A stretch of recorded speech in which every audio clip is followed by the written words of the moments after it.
ఒక మూవీలో చూశాను. కొంతమంది పర్సన్స్ ని ఇన్వెస్టిగేటివ్ జర్నలిజం కోసం ఇంటర్వ్యూకి పిలుస్తారు. జాబ్ రావాలంటే తనకు ఒక అసైన్మెంట్ ఇస్తారు. స్కామ్ గురించి నువ్వు తెలుసుకొని రావాలి వెళ్ళి అని చెప్పి కార్ కి ఒక కెమెరా పెట్టి ఆ కార్ తో జస్ట్ షూట్ చేసుకొని తీసుకొని వచ్చేస్తాడు. సో ఇవన్నీ చెయ్యాలా సార్? మీరు ఒక హోదాలో ఉన్నారనుకో, మీ కారుకు డ్రైవర్ ఉంటాడు, మీ ఇంటికి కూరగాయలు తెచ్చేవాడు ఒకడు ఉంటాడు, మీ ఇంట్లో వంట మనిషి ఉంటారు. వాళ్ళల్లో మీకు రోజు సన్నిహితంగా మెలిగే వాళ్ళు ఎవరు అని గమనిస్తారు, వాళ్ళతో స్నేహం చేస్తారు, ఆ కూపి లాగుతారు. హిందూ టెంపుల్ లో ఒక చిన్న ఇష్యూ జరిగింది. ఒక ఇద్దరు జర్నలిస్టులు వెళ్ళారు. ఒకరేమో రైట్ భావజానాలు ఉన్నారు, ఇంకోరేమో లెఫ్ట్ భావజానాలు ఉన్నారు. సో లెఫ్ట్ భావజానాలు అనుకోలకి మీకు ఎట్లా మైండ్ సెట్ ఉంటుంది ఏంటి అనేది తెలుసు. ఇది ఒక పెద్ద మ్యాటరా, ఇంకే చాలా న్యూస్లు ఉన్నాయి కదా అనే భావజాలంతోనే తను రిపోర్టింగ్ ఇస్తాడు. ఇద్దరు పర్స్పెక్టివ్ వేరు. వీళ్ళిద్దరిలో ఎవరు కరెక్ట్ సార్? అసలు అక్కడ జరిగిన ఇష్యూని మనకు ఇష్టమైన మైండ్ సెట్ తో చూసి దాంట్లో తప్పులు ఎతికి ఈ వార్త అవసరమా, ఈ వార్త అవసరం లేదు కదా అట్లని ఆలోచించేవాడు జర్నలిస్ట్ కాదు. నేను జర్నలిస్ట్ గా ఉన్నప్పుడు నేను లెఫ్టా రైటా అనే ఆలోచనలు ఉండకూడదు. జర్నలిస్టుల్లో మంచి వాళ్ళు ఉన్నారు, చెడ్డ వాళ్ళు ఉన్నారు. ఒక ఎర్త్క్వేక్ వచ్చింది నేపాల్లో, అది న్యూస్ కాదు. ఒక పొలిటీషియన్ జస్ట్ రోడ్డు గుంత పొడుస్తున్నాడు అని అంటే అది న్యూస్. ఆ పార్టీకి సపోర్ట్ చేసే న్యూస్ ఛానల్స్ ఖచ్చితంగా అదే హైలైట్ చూపిస్తుంది. లక్షల మంది చనిపోయిన ఎర్త్క్వేక్ న్యూస్ కాదు, ఇది మాత్రం న్యూస్. ప్రయారిటీ అనేది ఈ ట్విట్టర్ లో వార్త చూసేసి అప్పుడే జరిగి ఉంటుంది, అప్పుడే చూసేసి మళ్ళీ టీవీలో రావటం లేదని చూస్తారు. ఆ విజువల్స్ ని క్యాప్చర్ చేసుకొని ఎడిటింగ్ చేసుకొని అంటే 20 నిమిషాల నుంచి ఒక 30 నిమిషాలు టైం పడుతుంది. తర్వాత మీకు ఆ విజువల్స్ ప్లే అవుతాయి. సార్ మీకు ఇష్టమైన జర్నలిస్ట్ ఎవరు సార్? క్రమశిక్షణ క్వాలిటీలో చూసుకుంటే రామోజీ గారు, ఇంకొకరు దమ్ముగా రాయగలిగే వాళ్ళు రాధాకృష్ణ గారు. జర్నలిజం మనం పుట్టినప్పటి నుంచి వింటూనే ఉన్నాం ఈ మాట, కానీ ఎంతమందికి తెలుసు జర్నలిజం అంటే ఏంటో? అసలు ఒక్క మాటలో జర్నలిజం అంటే ఏంటో అని చెప్పాలి అని అంటే ఎవరికీ తెలియదు దాదాపు. జర్నలిజం గురించి చాలా విషయాలు డిస్కస్ చేసుకోవడానికి ఒక వ్యక్తి మన ముందర ఉన్నారు.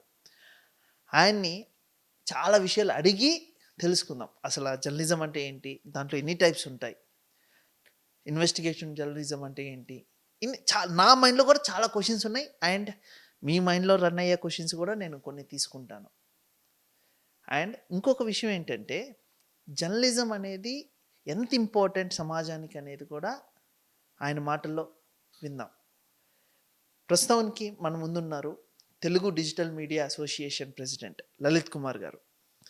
వెంటనే ఇంటర్వ్యూకి వెళ్ళిపోయి ఆయనకి ఉన్న నాలెడ్జ్ మనం కూడా గెయిన్ చేసుకున్నాం. కమాన్, ఎలా ఉన్నారు సార్? బాగున్నా. ఇంటర్వ్యూ అంతా స్టార్ట్ చేయడానికి ముందర మీకు ఒక సింగిల్ క్వశ్చన్ సార్. ఓకే, ఇప్పుడున్న సిచ్యువేషన్లో జర్నలిజం అనేది మనకు ఎంతవరకు అవసరం సార్? సమాజానికి జర్నలిజం అనేది లేకపోతే ఈ సమాచార వ్యవస్థ ప్లస్ ప్రజలకు అందించడానికి ఏం ఉండదు కదా. ఇక్కడ జర్నలిజం అనేది, ఇక్కడ ఇంకో విషయం ఏంటంటే జర్నలిజం అనేది సమాజంలో ప్రతి ఒక్కడు ఒక జర్నలిస్టే. ఓకే, ప్రజలలో ప్రతి ఒక్కరూ ఒక జర్నలిస్టే. ఎవరైతే తనకు తెలిసిన విషయాన్ని, తను చూసిన విషయాన్ని, తను చూసిన సమస్యను దాన్ని ఎవరికైనా ఇతరులకు తెలపగలుగుతాడో, దాని గురించి ప్రశ్నించగలుగుతాడో, దానికి ఆ సమస్యను నలుగురికి చెప్పగలుగుతాడో వాడ ప్రతి ఒక్కడు జర్నలిస్టే. ఓకే, కాబట్టి సమాజము వేరు జర్నలిజం వేరు అనేది కాదు. సమాజంలో నుంచే పుట్టుకొచ్చిందే జర్నలిజం. ఓకే, అదొక వింగు. సమాజంలో ఏదైతే మనకి యాక్టివిటీస్ అన్ని జరుగుతుంటాయో, సమాజానికి ఏదైతే అవసరమో ఇవన్నీ ఆయా వర్గాలకు చేరవేసేదే జర్నలిజం. బట్ వై, ఎందుకు సార్ జర్నలిజం కోర్స్ అనేది సపరేట్గా ఎందుకు పెట్టారటప్పుడు? జర్నలిజం కోర్స్ అంటే కనుక మనం స్వతహాగా న్యాచురల్గా ఎవరన్నా క్వశ్చన్ చేసేవాడు కానీ, ప్రభుత్వాన్ని క్వశ్చన్ చేసేవాడు, ఏదైనా సమస్యను ప్రభుత్వ అధికారుల దృష్టికి తీసుకెళ్లేవాడు, ఏమి అన్యాయాన్ని ఎదిరించేవాడు, వీడు న్యాచురల్ జర్నలిస్ట్.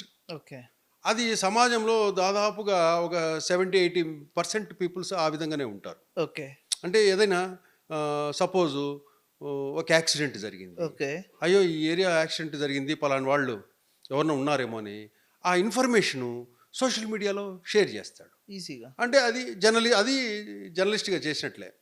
జర్నలిజంకు కోర్సులు ఇవన్నీ ఎందుకంటే కనుక ఆ ప్రజెంటేషన్ అనేది ఎలా ఉండాలి, ప్రజలకు అర్థమయ్యే విధంగా ఎలా చెప్పాలి, ఎలా చెప్పాలి? న్యాయాలు చట్టాలను అవగాహన ఉండి మనం రాసే వార్తను ఏ విధంగా రాయాలి, అట్లాగే ఆ, ఒక విషయాన్ని ఒక డిపార్ట్మెంట్కి సంబంధించిన వార్తను ఎలా రాయాలి, లేదా ఒక గ్రామంలో ఏదైనా ఒక సమస్య ఉంటుంది, తీవ్రమైన సమస్య, ఓకే ఆ సమస్యను అధికారుల దృష్టికి తీసుకురావాలంటే ఓకే ఆ స్టోరీని ఎలా రాయాలి, ఓకే అంటే ఆ పద్ధతి, అవును. దానికోసము జర్నలిజం అనేది ఇలా ఉంటుంది. ఇలా రాయాలి, ఫోటోను ఇలా ప్రజెంట్ చేయాలి, ఓకే. రైటప్స్ ఇలా, అంటే వ్యూవర్కి, ఓకే అంటే ఎవరైతే పాఠకుడు ఉంటాడో, రీడరు, వ్యూవర్, టీవీ అయితే వ్యూవర్, యా పేపర్ అయితే రీడర్, ఓకే వాళ్ళకి అర్థమయ్యే విధంగా మనం ఒక పద్ధతిలో చెప్పాలనే దానికి ఈ జర్నలిజం కోర్సు. ఓకే ప్రెస్ నోటుని ఎలా రాయాలి, ఒక స్టోరీని ఎలా రాయాలి, ఏ ఏ అంశాలను మనం తీసుకునేసి జనానికి అర్థమయ్యే రీతిలో మనం చెప్పగలగాలి అనేది జర్నలిజం కోర్సులో నేర్పిస్తారు. ఓకే. అంతే. ఒక జర్నలిస్ట్కి ఎథికల్ ఛాలెంజెస్ ఏమేమి ఉండొచ్చు సార్? ఎథికల్ ఛాలెంజెస్ అంటే ఇప్పుడు ప్రతి జర్నలిస్టు కొత్తగా జాయిన్ అయ్యేటప్పుడు నేను అన్యాయాలు, అక్రమాలు, ఇవి నేను అన్నీ ప్రశ్నించాలి, రాసేయాలి అని అంటారు. కానీ ఇక్కడ మేనేజ్మెంట్స్ ఉంటాయి.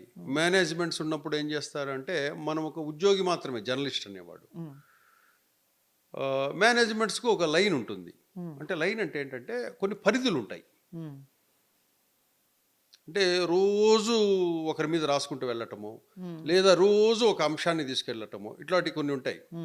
అప్పుడు మనము ఆ మేనేజ్మెంట్స్కి తగ్గినట్టు మనము వార్త ఇచ్చేంత వరకే, అది పబ్లిష్ అవుతుందా కాదా, దాని పర్యవసనాలు, లేదా అది లీగల్గా ఏదైనా సమస్యలా, దానివల్ల సమాజంలో ఏమైనా అలజడులు రేగుతాయా, ఇవన్నీ పరిశీలించుకొని పబ్లిష్ చేసే బాధ్యత మేనేజ్మెంట్ది. ఇవ్వడం వరకే మన బాధ్యత. అంటే దీంట్లో ఎథికల్ అంటే చాలామంది జర్నలిస్టులు చివరి దశలో ఏమీ లేకుండా లాస్ట్కు ప్రభుత్వ వాటి ఆర్థిక సహాయంతో హాస్పిటల్ బిల్లులు కట్టిన వాళ్ళు కొంతమంది, అవును, ఇట్లాంటి చాలామంది ఉన్నారు. అట్లాగని ఈ ఫీల్డ్లో మంచోళ్ళు ఉన్నారు, చెడ్డవాళ్ళు ఉన్నారు. ఓకే. మన మనస్సాక్షికి తెలియాలి మనం చేసే పని కరెక్టా కాదా అనేది మనకు మన మీద ఆధారపడి ఉంటుంది. మన మనస్సాక్షిగా ఇది తప్పు చేస్తున్నామా, మనం చేసే పని కరెక్టేనా అనేది. దీంట్లో అన్ని వ్యవస్థల్లో ఉన్నట్లే జర్నలిజం వ్యవస్థలో కూడా మంచి వాళ్ళు ఉన్నారు, చెడ్డవాళ్ళు ఉన్నారు. కాబట్టి దీంట్లో ఎథికల్ అంటే ఆ వ్యక్తి దాన్ని బట్టి ఆధారపడి ఉంటుంది. ఓకే. చాలా వేరియేషన్స్ ఉంటాయి మైండ్ సెట్స్లో. మీకు ఒక టాపిక్ మంచిది అనిపించచ్చు, పాజిటివ్ అనిపించచ్చు, అదే ఇంకొక జర్నలిస్ట్కి నెగిటివ్ అనిపించచ్చు. కానీ జనాలు ఎలా తీసుకుంటారు అనేది ఎవరికీ తెలియదు, కోర్స్ ఖచ్చితంగా. కానీ మీకు ఇష్టమైనదే ప్రొజెక్ట్ చేసి ఆ జర్నలిజంలో మీకు ఇష్టమైనదే చెప్తే అది కరెక్ట్ అంటారా, రాంగ్ అంటారా? సో నేనేమంటున్నానంటే, మీరు అది ఒక్కొక్కరి పర్స్పెక్టివ్లో ఒక్కొక్క రకంగా ఉంటుంది. సో మీకు ఇష్టమైంది చెప్తుంటే మీకు అనిపించేదే కదా చెప్తారు. ఇట్స్ లైక్ మీకు అనిపించేది అక్కడ జరిగింది తీసుకొని మీకు అనిపించేది చెప్తారు. సో ఒక డిబేట్లో కానీ ఏదైనా కానీ ఏది కరెక్ట్ అంటారు? అక్కడ జరిగిందే చెప్పాలా, మీకు అనిపించింది చెప్పాలా? ఇక్కడ ఏది కూడా మన కళ్ళ ఎదురుగా ఏదైతే జరిగిందో ఆ జరిగిన సంఘటన, దాని ఇంపాక్ట్ సమాజం మీద ఉంటుందా, లేదా ఆ కుటుంబం మీద ఉంటుందా, దానివల్ల నష్టం ఏంటి, ఏమి, ఇటువంటి అంశాలన్నీ నేను చూసిన తర్వాతే నేను రాయగలుగుతా. నాకు అనిపించినట్టు నేను రాయను. జర్నలిజం ఉన్నోడు ఒక సంఘటన జరిగింది, ఒక పేదవాళ్ళు ఉన్నారు, ఇండ్లు కాలిపోయింది, ఇండ్లు కాలిపోయిందని రాసేయచ్చు. అది కాదు కదా వార్త. దానివల్ల నష్టం ఎంత జరిగింది, వాళ్ళు పేదవాళ్ళు, ఏమి చిన్న పిల్లలు ఉన్నారు, వాళ్ళ కట్టుకోవడానికి బట్టలు లేవు, అన్నీ కాలిపోయాయి ఉమ్, ఏమి ఉమ్, అని నేను ఆ ప్రజెంటేషన్లో ఉమ్, వాళ్ళ ప్రొఫైల్ మొత్తం వాళ్ళని నేను రాస్తే ఉమ్. ఏమవుతుంది, అది దాన్ని చూసి దాతలు ఎవరైనా రావచ్చు కదా. రావచ్చు. అవును. చూసారా, అవును. ఇది నేను ఇచ్చిన వార్తలో ఉమ్, ఆ సంఘటన పేదవాళ్ళు ఉమ్, అగ్ని ప్రమాదం జరిగింది, ఉమ్. ఈ ఇండ్లు కాలిపోయాయి, 2 ఇండ్లు కాలిపోయాయి ఓకే. అని రాసేయచ్చు. అది కాదు కదా వార్త. ఉమ్, ఎప్పుడు కూడా జర్నలిస్ట్కి ఎలా ఉంటుందంటే, ఉమ్, ఒకటి అక్కడ సంఘటన జరిగింది, ఆ సంఘటన జరిగిన తర్వాతనే జర్నలిస్ట్ కూడా మనిషే. ఉమ్. జర్నలిస్ట్ కూడా మనిషే. ప్రతి ఒక్కరికి హృదయాలు ఉంటాయి, అవును, అదే అడుగుతున్నా. స్పందించే హృదయాలు అవును. ఉంటాయి. అది చూస్తూనే ఉమ్, ఆ, పేదవాడు, ఉమ్, ఈ పేదవాడికి నేను కొంచెం వాళ్ళకి జోడించి వాళ్ళకి జరిగిన నష్టాన్ని ఉమ్. ఏమి నేను వార్త రాస్తే స్థానిక ఎమ్మెల్యే స్పందిస్తాడు, పరిగెత్తుకుంటూ వచ్చి ఆర్థిక సాయం అందిస్తాడు. ఓకే. స్థానిక ఎమ్మెల్యే, స్థానిక కార్పొరేటర్ హెల్ప్ చేస్తాడు, ఉమ్, కొంతమంది చుట్టుపక్కల ఉన్న వాళ్ళు వాళ్ళకి ఆర్థికంగా సాయం చేస్తారు, ఇంకొకరు వచ్చేసి కర్రలు ఇస్తారు. ఉమ్, అట్లా ఇండ్లు కట్టుకోవడానికి సాయం చేసేవాళ్ళు ఉంటారు. ఉమ్. మనం రాసే వార్త అంత ఇంపాక్ట్ ఉంటుంది. ఓకే. అది మనం చూసే నిజమైన జర్నలిస్ట్ అయితే దాని ఆ ప్రజెంటేషన్ చూసి ఓకే. చేస్తాడు. ఓకే. నీకు ఎగ్జాంపుల్ చెప్తాను. ఉమ్, ఒక 7 ఇయర్స్ 8 ఇయర్స్ బ్యాక్ ఉమ్, నా దగ్గరికి ఒక పొలిటికల్ లీడరు, ఉమ్. సారు ఒక చిన్న అబ్బాయి ఉన్నాడు, స్కూల్కి వెళ్తున్నాడు, 5 ఇయర్స్ 6 ఇయర్స్, తలసేమియా వ్యాధి. ఓకే. తలసేమియా వ్యాధి వచ్చింది. ఆ పేరెంట్స్ నా దగ్గరికి వచ్చారు, ఇంటి దగ్గరికి వచ్చి చేస్తే తలసేమియా వ్యాధి, ఆ అబ్బాయికి ట్రీట్మెంట్ ఇవ్వాలి అంటే అతనికి 15 రోజులకు ఒకసారి బ్లడ్ ఎక్కించాలి, లేకపోతే ఆడుకోలేదు. చాలా భయంకరమైన వ్యాధి అది. ఉమ్, ఆ అబ్బాయి చూస్తే ఆ అబ్బాయి అదృష్టం ఏంటంటే తన అక్క రక్త కణాలు అతనికి ఎక్సూట్ అవుతాయి. ఓకే. అది అదృష్టం. అది వేలూరు హాస్పిటల్లో చేయించాలి, 20 లక్షలు అవుతుంది. ఉమ్, ఆ పొలిటికల్ లీడర్ నా దగ్గర పంపించాడు. ఉమ్, ఏం చేయాలి నేను, మనకున్న పరిచయాలు ఉంటాయి, ఉమ్. ఏం చేస్తాము అని చెప్పేసి ఇతనికి సాయం చేయాలి. ఇక్కడ అతను కోలుకున్న దానికి సోర్స్ ఉంది పక్కనే, ఉమ్. అక్క రక్త కణాలు ఇస్తుంది. ఓకే. ఆ రక్త కణాలతో ఆ అబ్బాయిలో ఆ రక్త కణాలను మనం ప్రొడ్యూస్ చేయొచ్చు, తను సేవ్ చేయొచ్చు. ఉమ్. అది అరుదుగా ఉంటుంది రైట్. తలసేమియా వ్యాధికి, అట్లా సూటబుల్ దొరకవు. అవును. అది ఆ అబ్బాయి అదృష్టం. ఉమ్, కానీ మనం సాయం చేయాలా, ఉమ్. ఎలా చేయాలా, మనం చేయలేము. ఓకే. ఇమ్మీడియట్గా ఎన్టీవీ సిఇఓ ఉన్నారు, ఉమ్, రాజశేఖర్ గారు అని ఉన్నారు, ఆయనకు ఫోన్ చేశాను. ఓకే. సార్ ఇట్లా ఇష్యూ ఉంది, ఆ అబ్బాయికి సాయం చేయాలి మనం ఉమ్, అంటానే, లలిత్ గారు నేను రేపు మార్నింగే చేయించేస్తున్నానని ఇమ్మీడియట్గా ఓకే. వాళ్ళ అడ్రస్ తీసుకొని వాళ్ళ ఇంటి దగ్గరికి వెళ్ళి, ఉమ్, కూకట్పల్లి గోకుల్ ఫ్లాట్స్ అనుకుంటా, ఉమ్. ఇంటికి వెళ్ళి వాళ్ళ అన్నీ షూట్ చేసుకొని, ఆ అబ్బాయి వాళ్ళ మదర్ని వీళ్ళందరినీ షూట్ చేసేసుకొని వచ్చి వాళ్ళకి లైవ్ ప్రోగ్రాము ఓకే. 40-50 నిమిషాలు నడిపించారు. అక్కడ నడిపిస్తూ ఆర్థిక సహాయం చేయమని కూడా అక్కడ మెన్షన్ చేశారు. ఉమ్. ఓకే. తర్వాత సాక్షిలో కూడా ఓకే. గురునాథం గారు అనేసి సిటీ డెస్క్ ఇన్ఛార్జిగా ఉన్నాడు ఆయన. ఓకే. ఆయన 2-3 సార్లు వాళ్ళ బ్యాంక్ అకౌంట్ నంబర్లతో వార్త రాశారు. ఓకే. వార్త మంచి స్టోరీ రాశారు, బాగా వాళ్ళు సాయం చేశారు. చేసిన తర్వాత ఆ అబ్బాయికి ఎక్కడెక్కడి నుంచో డబ్బులు వచ్చేసాయి. ఓకే. ఆ పేరెంట్ రోజు నాకు చెప్పేవాడు, సార్ ఈరోజు 50,000 ₹1,00,000 వచ్చింది సార్, ఇట్లా 12-13 లక్షలేమో వచ్చేసింది. ఓకే. వచ్చిన తర్వాత వాళ్ళకు ఒక ల్యాండ్ ఏదో ఉంటే దాన్ని అమ్మేస్తే ఏదో కొద్దిగా డబ్బులు అడ్జస్ట్ చేసుకునేసి ఆపరేషన్ సక్సెస్. Okay sir. ఇక్కడ నేను ఒక స్టోరీ చెప్తాను సార్, ఏమనుకోకండి అన్నది. సో ఇప్పుడు ఒక హిందూ టెంపుల్లో ఒక చిన్న ఇష్యూ జరిగింది సార్. ఒక ఇద్దరు జర్నలిస్టులు వెళ్ళారు అక్కడికి. ఒకరేమో నార్మల్ పర్సన్, రైట్ భావజానాలు ఉన్నారు, ఇంకోరేమో లెఫ్ట్ భావజానాలు ఉన్నారు. సో లెఫ్ట్ భావజానాలు అనుకోలకి మీకు తెలుసు అంటే ఎట్లా మైండ్ సెట్ ఉంటుంది ఏంటి అనేది తెలుసు. ఇది ఒక పెద్ద మ్యాటరా, ఇంకే చాలా న్యూస్లు ఉన్నాయి కదా అనే భావజాలంతోనే తను రిపోర్టింగ్ ఇస్తాడు. ఎందుకనంటే మీరే అన్నారు వాళ్ళు కూడా మనుషులే, వాళ్ళకు ఓన్ భావజాలం ఉంటుంది. ఐ రెస్పెక్ట్ ఆల్సో, ఇబ్బంది ఏం లేదు. కానీ ఇక్కడ విషయం ఏంటంటే ఇద్దరు పర్స్పెక్టివ్ వేరు. వీళ్ళిద్దరిలో ఎవరు కరెక్ట్ సార్ అసలు? మీరు ఒక మాటలో చెప్పాలని అంటే మనము జర్నలిస్ట్ అనేవాడు లెఫ్ట్ రైట్ అనే యాంగిల్లో ఉంటే అది వర్క్ కాదు. మన ఆలోచన విధానాన్ని చూస్తున్నాను. మనం అక్కడ జరిగిన ఇష్యూని మనకు ఇష్టమైన మైండ్ సెట్తో చూసి దాంట్లో తప్పులు ఎతికి ఈ వార్త అవసరమా, ఈ వార్త అవసరం లేదు కదా అట్లని ఆలోచించేవాడు జర్నలిస్ట్ కాదు. ఓకే, మనము ఎంటైర్ ఆ వార్త, ఆ సంఘటన, సమాజం,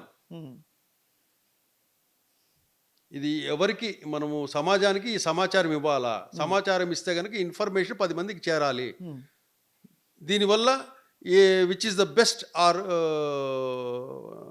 అనేది చూజ్ చేసుకుంటారు. ఆ విషయాన్నే నేను ప్రజెంట్ చేయగలగాల. నేను జర్నలిస్ట్గా ఉన్నప్పుడు నేను లెఫ్టా రైటా అనే ఆలోచనలు ఉండకూడదు, ఆ వేలో చూడకూడదు అంట నేను. అంటే ఇప్పుడున్న జర్నలిస్టులకి నేను ముందుగానే చెప్పాను, జర్నలిస్టుల్లో మంచి వాళ్ళు ఉన్నారు, చెడ్డవాళ్ళు ఉన్నారు. అంటే చెడ్డవాళ్ళు అంటే దుర్మార్గము ఇదని కాదు, అదే మీరు అన్నట్లు ఇప్పుడు కొన్ని వాళ్ళ మైండ్ సెట్తో ఆలోచించి న్యూస్ రాసేవాళ్ళు, ప్రజెంట్ చేసేవాళ్ళు ఉంటారు. వాళ్ళని మనం ఆ పరిగణలోకి తీసుకోకూడదు. జర్నలిస్ట్ అంటే మీ కంప్లీట్గా ప్రజల వైపు ఉంటాడు, ప్రజల కోసం కొట్లాడుతుంటాడు, ప్రశ్నిస్తుంటాడు.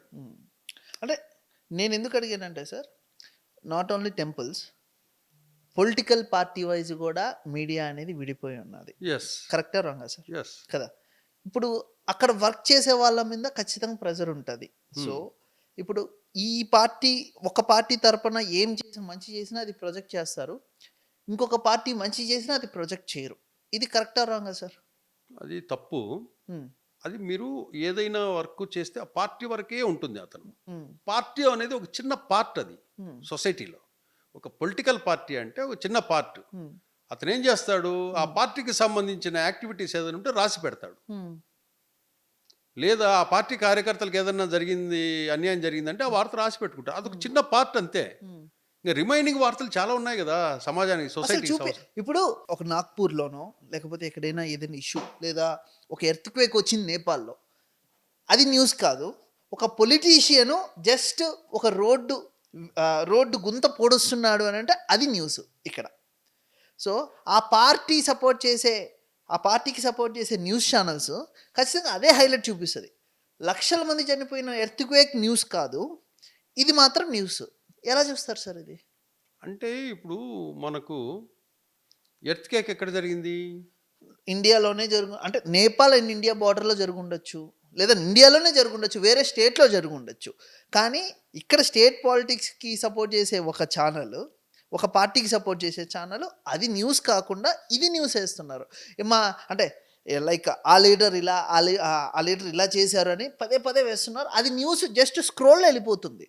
ఎలా చూస్తారు అంటున్నాను. అంటే ఇక్కడ ప్రయారిటీ అనేది అక్కడ పొలిటికల్ పార్టీకి సంబంధించింది. అది కూడా మీరు టీవీ ఛానల్స్లో చూస్తే అది 5 minutes 10 minutes ఉండే ఇదే, లాంగ్ రన్ నడిపే ఇది ఉండదు.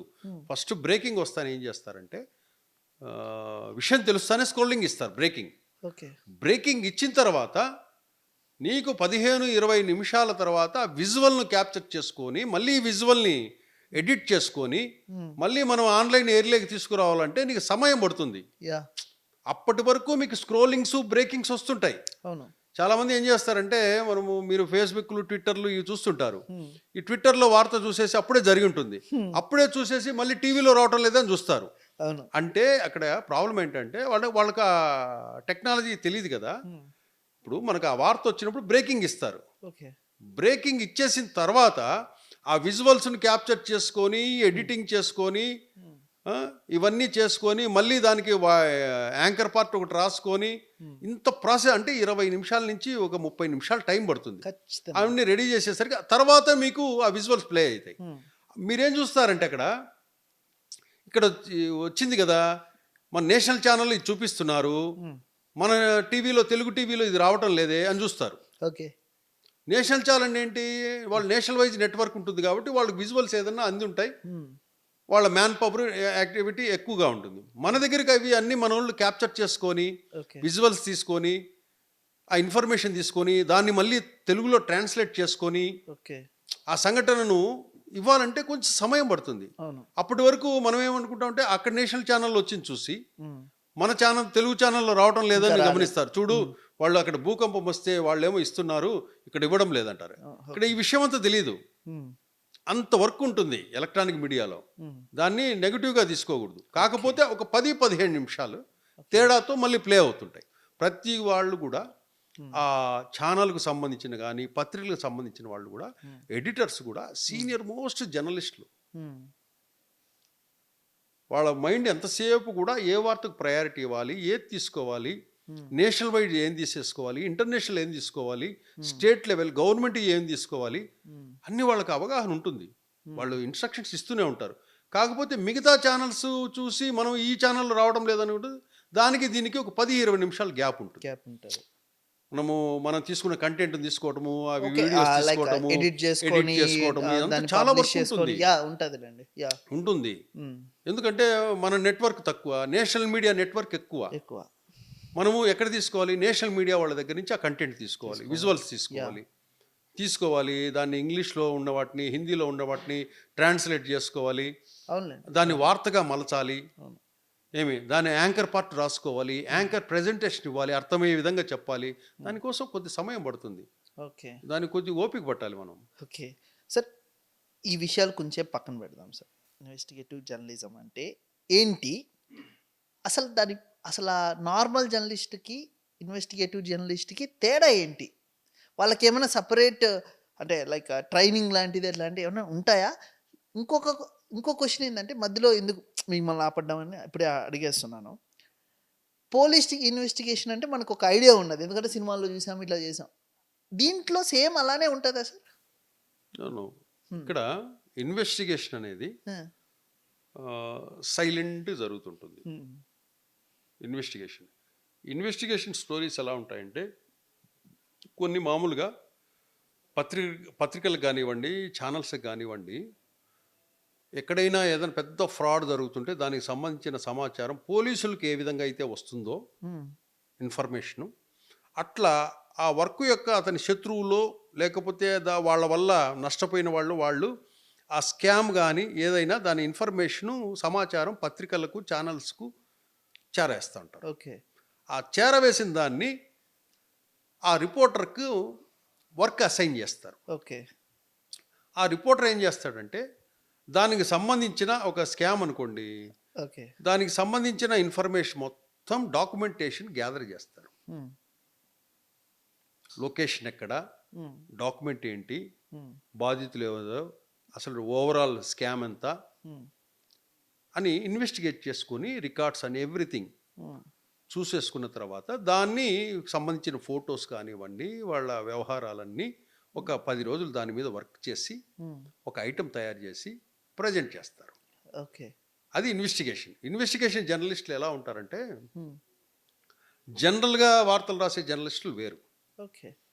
సో దీంట్లో విభాగాలు చాలా ఉంటాయి కాబట్టి దానికి సంబంధించి వేరు ఉంటాయి. అగ్రికల్చర్ అనుకోండి, అగ్రికల్చర్ రిపోర్టర్ అని, క్రైమ్ అంటే క్రైమ్ రిపోర్టర్ అని, ఇట్లా డిఫరెంట్ వేస్ ఉంటాయి. ఇన్వెస్టిగేటివ్ జర్నలిస్ట్ ఎలా ఉంటాడంటే వాళ్లకు ఈ చట్టాలు వాటి మీద అవగాహన, కొన్ని రూల్స్ అండ్ రెగ్యులేషన్లు, మనం ఈ డాక్యుమెంటేషన్ ఎక్కడెక్కడ ఈ డిపార్ట్మెంట్ వింగుసింగ్ సమాచారం ఎక్కడ దొరుకుతుంది, దాని ఎక్స్పర్ట్స్ ఎవరు, ఎవరిని అడిగితే ఇన్ఫర్మేషన్ వస్తుంది, ఆ డాక్యుమెంట్ తీసుకోవటం ఎలా, ఇదంతా నెట్వర్క్ అంతా వీళ్ళు ఇన్వెస్టిగేషన్ జర్నలిజం వాళ్ళు చేస్తారు.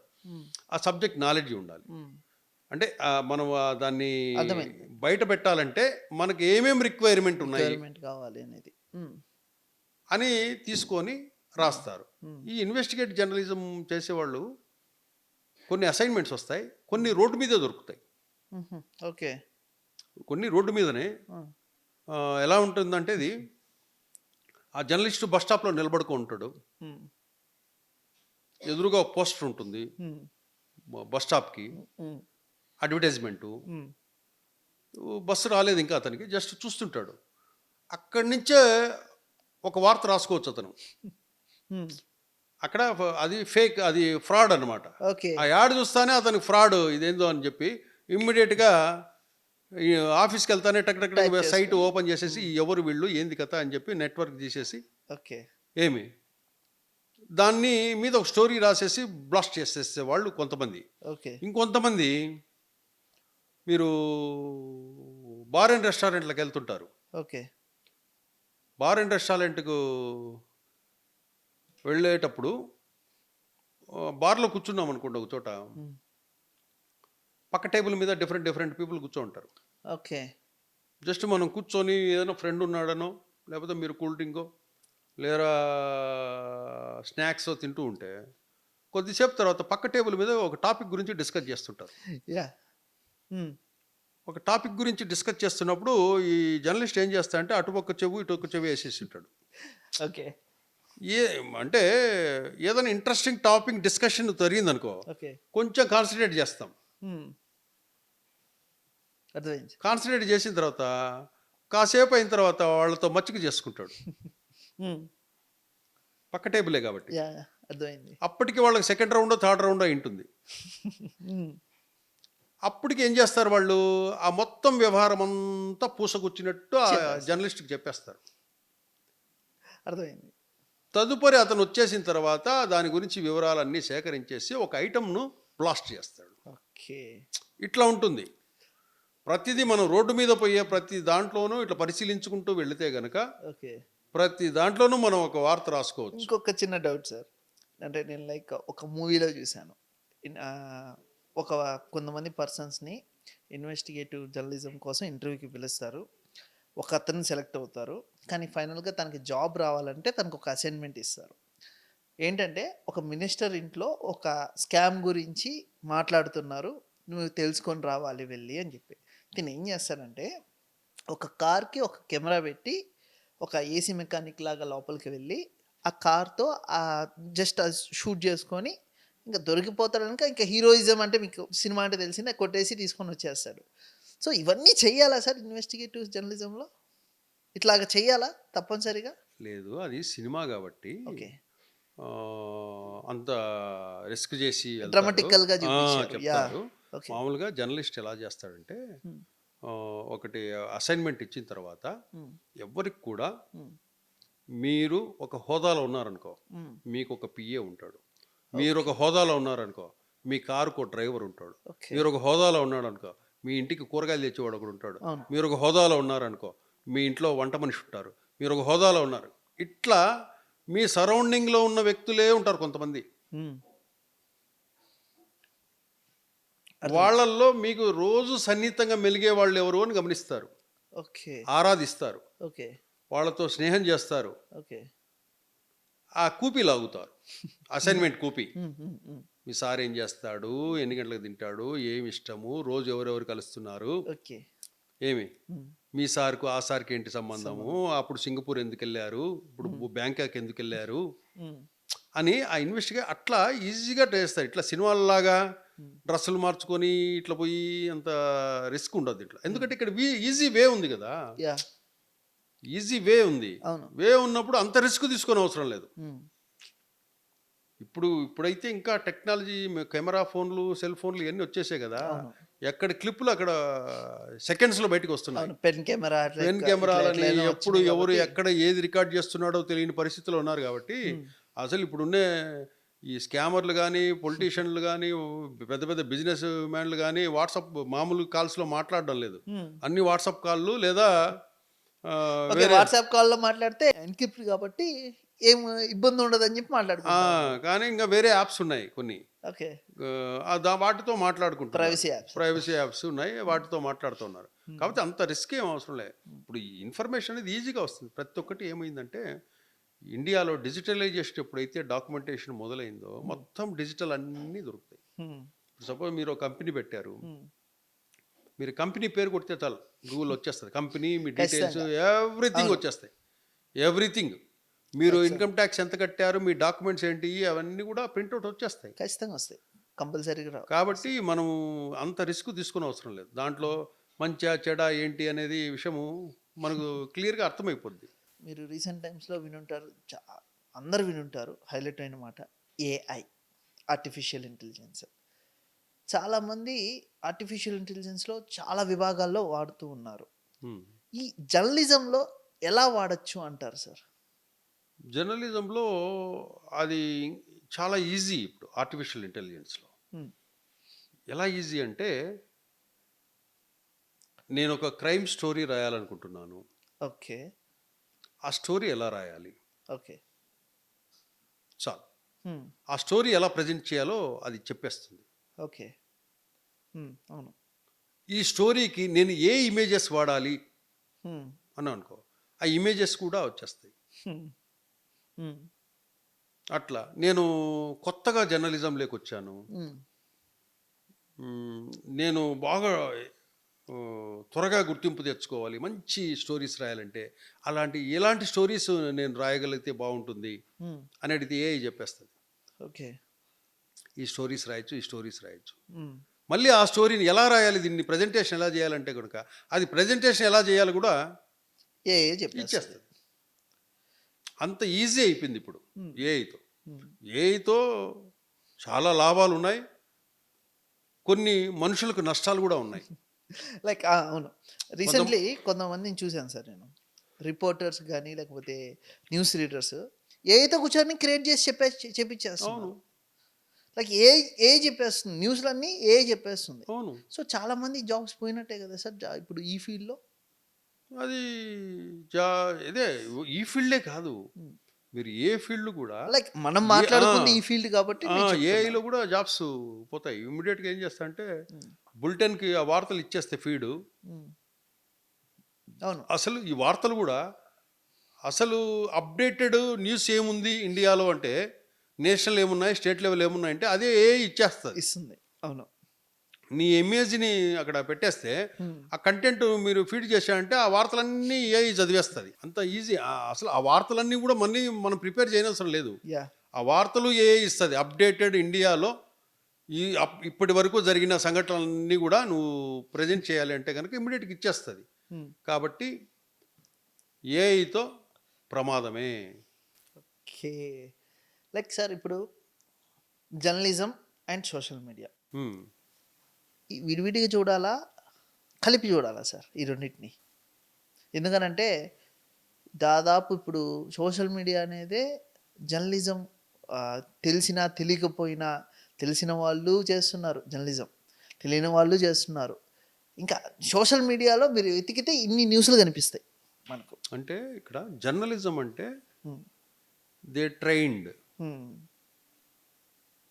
వాళ్ళు జర్నలిజం అంటే వాళ్ళు అయిన హ్మ్. వాళ్ళు. హ్మ్. సోషల్ మీడియాలో ఉండేవాళ్ళు ప్రజలందరూ ఉంటారు దాంట్లో.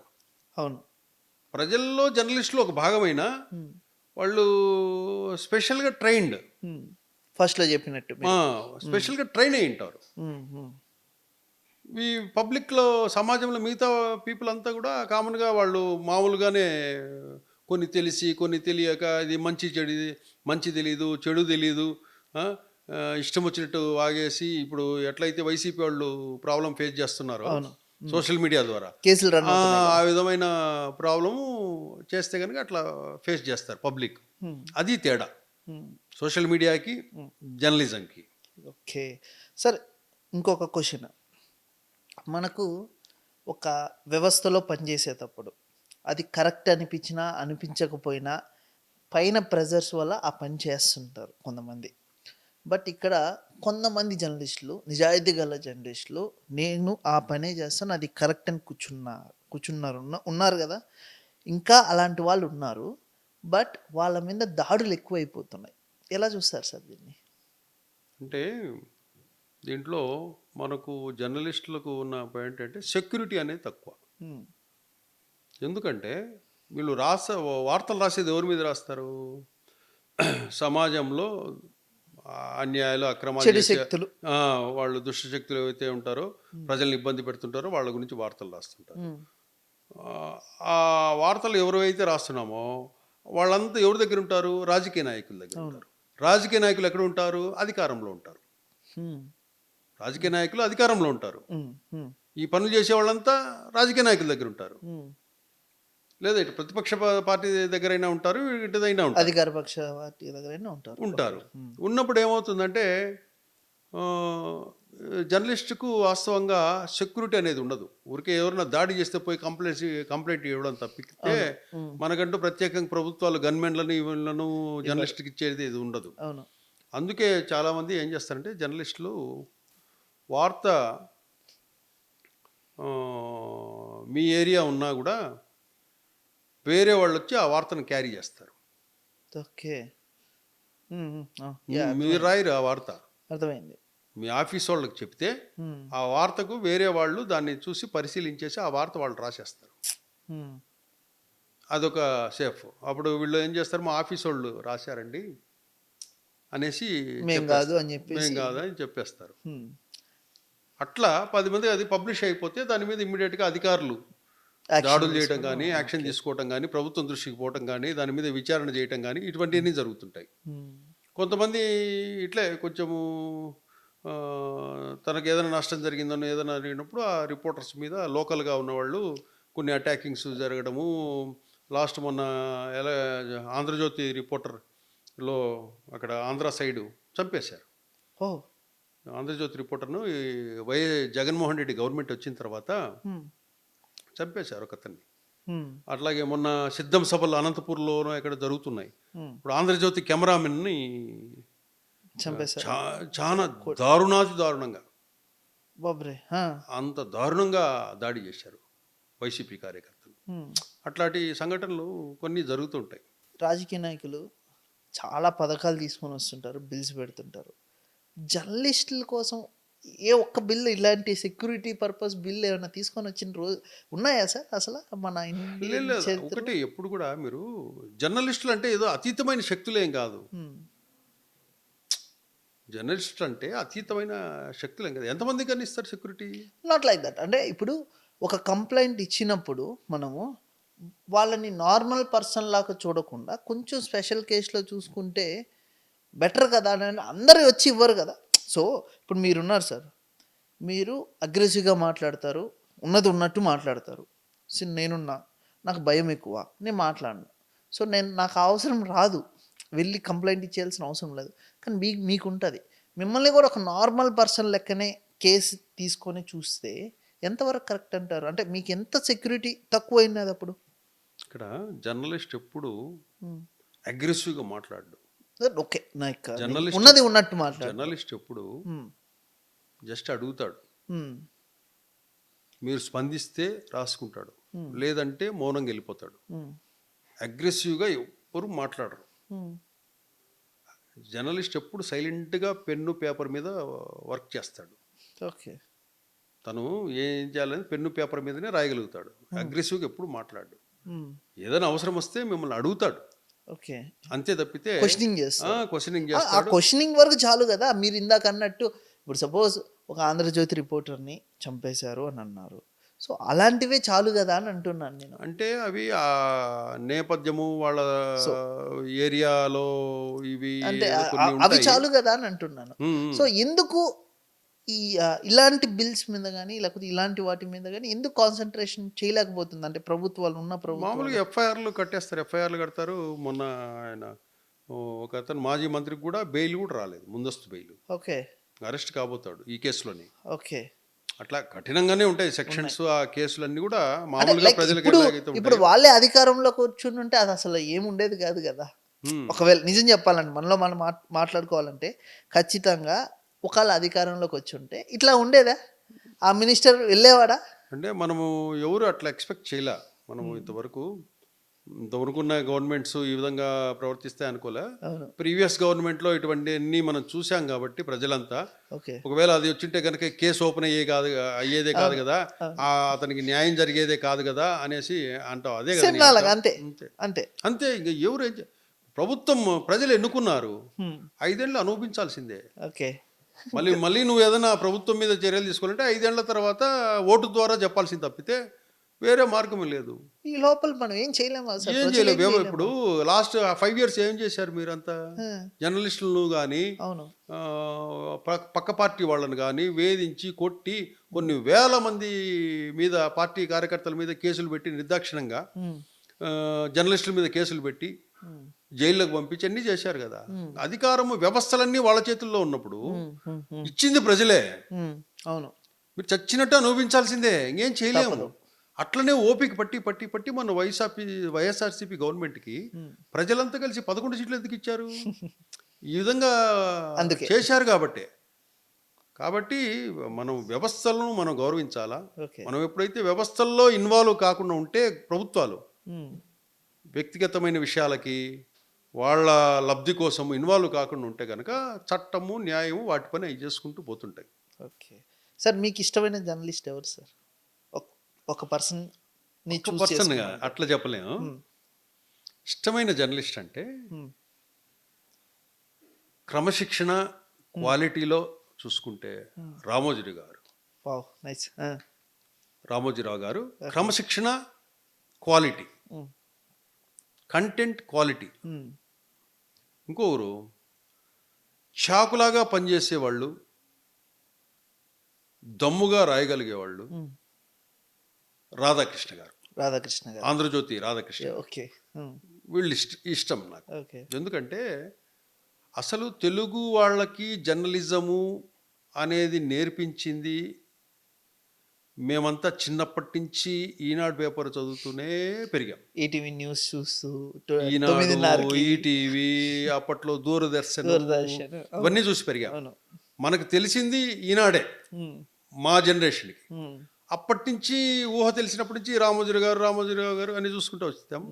తర్వాత పెరిగే కొద్దీ ఈనాడులో ఆ క్రమశిక్షణ పద్ధతి, వార్తలు, క్వాలిటీ, ఇటువంటి అన్నిటికీ అక్కడ నేర్చుకోవచ్చు ఎవరైనా కూడా. ఇప్పట్లో సుమారుగా 80-90% జర్నలిస్టులంతా కూడా మన ఆంధ్రప్రదేశ్ తెలంగాణలో ఈనాడు జర్నలిజం స్కూలు, ఆంధ్రజ్యోతిల్లో పనిచేసిన వాళ్ళే ఇప్పుడు ఉండేదంతా. ఓకే. అవును, మొత్తం వాళ్ళే అవును ఉండేది. రాధాకృష్ణ గారు ఆయన ఎందుకంటే ఇష్టం అంటే ఆయన చిన్న స్టేజీ నుంచి ఒక మేనేజ్మెంట్ స్టేజ్కి ఎదిగినవాడు. అన్నీ తెలుసు ఆయనకి. ఇప్పటికీ ఆయన ఏజ్లో ఎంత షార్ప్గా ఉంటాడో తెలుసు ఆయన. అవును. మామూలుగా అయితే మేనేజింగ్ డైరెక్టర్లు అంటే కనుక ఎక్కడో ఫారెన్లోనో అటు ఇటు తిరిగేవాళ్ళు. ఎక్కడో ఫారెన్లో ఉంటారు, అటు తింటారు, లగ్జరీగా ఉంటారు. ఎవరో ఎంతో కొన్ని వందల మంది ఎంప్లాయీస్ ఉన్నారు, వాళ్ళు వర్క్ చూసుకుంటారు, ఏముందిలే మనం తిరిగేసి రావచ్చు అని. ఉదయం ఇంట్లో నుంచి బయటకు వస్తానే ఆయన ఆఫీస్లో కూర్చుంటాడు. ఉదయం 8 గంటలకు ఓకే వర్క్ చేస్తుంటాడు ఫోన్లో ఆయన. ఓకే. నేను కొన్నిసార్లు కూడా అడిగా, ఏంటి సార్ ఎప్పుడు ఏది అడిగినా కాదనవే, ఏదన్నా చిన్నది ఇది ఉంచుంటే నేను చెప్తాపో అనేస్తుంటాడు. కాదనవే అనేసి నేను అడిగా. మా జనరేషన్ జర్నలిస్టులు ఇంతే అన్నాడు ఆయన. మా జనరేషన్ ఇంతే, అంతే. మా తర్వాత జర్నలిస్టులు ఎలా ఉంటారో తెలీదు అన్నాడు. ఆయన నిరంతరం పనిచేస్తుంటాడు. చిన్న వార్తను కూడా, అతనికి వచ్చిన సమాచారాన్ని కూడా ఓకే నిశితంగా పరిశీలించి ఎవరికి ఫార్వర్డ్ చేయాలా, ఎవరికి పంపించాలి, ఎవరికి ఏం చెప్పాలని ఇది ఇప్పటికీ ఉంది ఆయన. ఓకే. మొన్న కలిసినప్పుడు కూడా రాధాకృష్ణ గారిని ఒకటే మాట అన్నాడు, మనం దేనికి భయపడాలి? మన మనస్సాక్షి భయపడాలి. అవును. మన ఇంట్లో వాళ్ళకి భయపడాలి. అంతకు మించి ఎవరికి మనం భయపడిన అవసరం లేదు. దేనికి భయం? ఆయన అన్నమాట ఇదే, దేనికి భయం అన్నాడు.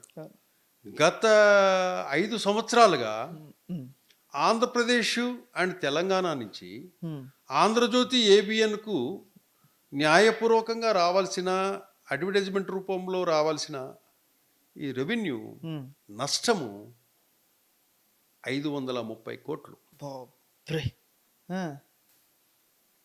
ఆయన తల ఉంచలా. ఏపీ గవర్నమెంట్కి కానీ తెలంగాణ గవర్నమెంట్కి కానీ వాళ్ళు ప్రకటనలు ఇవ్వాలా. అర్థమైంది. ప్రకటనలు ఇతరత్ర ఇవన్నీ కూడా ఆ 2 రాష్ట్రాలకు సంబంధించి 5 ఏళ్లలో ఆంధ్రజ్యోతి ఏబిఎన్కి ఉమ్, నష్టం 530 కోట్లు. ఉమ్, అంటే ఈ 5 సంవత్సరాలు 530 కోట్ల నష్టం భరించి ఇంతమంది ఉద్యోగస్తులకు జీతాలు ఇచ్చాడు. ఉమ్. అవును, అది గ్రేటే కదా. ఖచ్చితంగా సార్. ఏబిఎన్లో టీవీ ఛానల్లో ఇచ్చుకుంటా, పత్రికకు సంబంధించిన వాటికి ఇచ్చుకుంటా సంస్థని ఇప్పటి వరకు నడుపుకోగలిగాడంటే నష్టాన్ని బేర్ చేస్తూ ఖచ్చితంగా గ్రేటే. ఒప్పుకోవచ్చు, చాలా గ్రేట్. అందుకు ఆయన ఇష్టము. అట్లాగని ఎన్టీవీ నరేంద్ర చౌదరి గారు ఉన్నారు. ఓకే. ఆయన సుమారు 10-15 సంవత్సరాల నుంచి కూడా ఎప్పుడు అయినా ఆయన మాట్లాడతారు. వీళ్ళంతా కొన్ని సంవత్సరాలుగా చేసుకుంటూ కష్టపడి ఈ స్టేజ్కి వచ్చారు. అట్లా వీళ్ళందరూ అంటే మనకు ఉన్నది వీళ్ళే. ఇంకా జర్నలిజంలో రెస్పెక్ట్ చేయాల్సిందే. ఇంకా సార్ లాస్ట్ క్వశ్చన్, ఇప్పుడున్న జనరేషన్కి జర్నలిజంలో రావాలి, నేను ప్రశ్నించాలి అనే ఉన్న మైండ్ సెట్ ఉన్న యూత్కి, మాలాంటి వాళ్ళకి ఒక సలహా ఇవ్వమంటే ఏమి ఇస్తారు సార్? ఒకే ఒక్క సలహా. ఏదైనా కూడా ఇష్టంతో కష్టమైన ఆ ప్రొఫెషన్ మీద ప్రేమ ఉంటేనే రండి. ఎవరో పక్కింటోడు చేశాడనో, ఇంకొకరు మన పక్కింటోడు టీవీలో కనపడుతున్నాడనో, ఇంకొకడోడో లోగోలో పెడితే వాడికి 4 నమస్కారాలు పెట్టారనో, ఇట్లాంటివన్నీ షోకులు చూసి జర్నలిజం ఫీల్డ్లోకి రావద్దు. షో పుటప్స్ చూసి రావద్దు. నీకు జర్నలిజం మీద ఇంట్రెస్ట్ ఉండి, నేను మన ద్వారా సొసైటీకి ఏమైనా చేయాలి, జర్నలిస్ట్ నా ప్రొఫెషన్గా మలుచుకోవాలి. జర్నలిజం అంటే కనుక ఏదో పెన్ను పేపర్ ఒకటే రాయటం కాదు. జర్నలిజం అంటే చాలా విభాగాలు ఉంటాయి. అంటే అన్నిటి మీద అవగాహన రావాలి. పెన్ను పేపర్ రావాలి, టైపింగ్ రావాలి, వీడియో ఎడిటింగ్ రావాలి, స్క్రిప్ట్ రాయాలి. అన్ని అంశాలను నేర్చుకోగలిగే నీకు ప్రేమ ఉంటేనే అన్ని చేసుకోగలుగుతావు. చాలా క్రాఫ్ట్స్ లో అవగాహన ఉండాలి. తెచ్చుకోవాలి. మీరు కొత్తగా చేరినా అవన్నీ నీకు ప్రేమ ఉంటేనే అవన్నీ నేర్చుకుంటావు. అదేలేండి. ఆ ప్రొఫెషన్ మీద ప్రేమ లేదంటే కనుక నువ్వు ఊరికి ఏదో జర్నలిస్ట్ అనిపించుకునేదానికి, సమాజంలో ఐడెంటిటీ కోసమో, ప్రొఫెషన్ మీద లవ్ అండ్ రెస్పెక్ట్ ఉండాలి. ఉంటేనే రండి, లేకపోతే రావద్దు. Okay, thank you sir. Thank you so much sir. Thank you జై.